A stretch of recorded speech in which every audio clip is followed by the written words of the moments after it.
माँ कुष्मांडा की यह कथा बहुत कम लोगों ने सुनी होगी। मैंने अपने पुराने बुजुर्गों से यह कथा सुनी जिसके अनुसार सिला गांव स्थित भगवान शिव जी के मंदिर परिसर में एक दैत्य रहने लगा था। मंदिर में जो भी व्यक्ति पूजा करने जाता दैत्य उसको मार कर खा जाता। बारी बारी से उसने पूरा गांव खाली कर दिया। अंत में एक बूढ़ी माँ और उसका नाती बचते हैं। बूढ़ी माँ अपनी नाती को मंदिर में पूजा के लिए भेजते समय बहुत दुखी हो जाती है। वह जानती थी कि यह उनकी नाती का अंतिम दिन है क्योंकि दैत्य उसको मार देगा। उसी गांव में एक अगस्त्य नाम के ऋषि निवास करते थे जो उस बूढ़ी माँ के पास जाकर बोले, आज शिवालय में पूजा करने में जाऊंगा। बूढ़ी माँ के नाती के स्थान पर ऋषि अगस्त्य मंदिर में पूजा करने पहुंचे। स्नान करने के बाद ऋषि शिवालय में पूजा करने गए तो दैत्य उनके सामने आ गया। अगस्त्य ऋषि ने दैत्य के साथ 7 दिन तक 7 रात 7 युद्ध किया और अंत में उन्होंने दैत्य को मार दिया। पर वहां तो और भी दैत्य पैदा होने लगे। ऋषि इन दैत्यों से युद्ध करते रहे पर दैत्य कम होने का नाम नहीं ले रहे थे। इसी दौरान अगस्त ऋषि को एक आकाशवाणी हुई कि आप अपनी दाईं आंख को मलो जिससे मां देवी का अवतार होगा जो राक्षसों का संहार करेगी।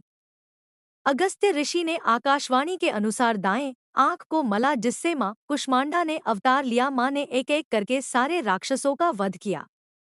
पर जैसे ही धरती पर राक्षसों के रक्त की बूंद गिरती वह उतनी ही संख्या में बढ़ते जाते। मां कुष्मांडा ने सभी राक्षसों का वध करके उनके रक्त से खप्पर भर दिया। पर 2 बूंद धरती पर गिर गई जिससे 2 राक्षस पैदा हो गए।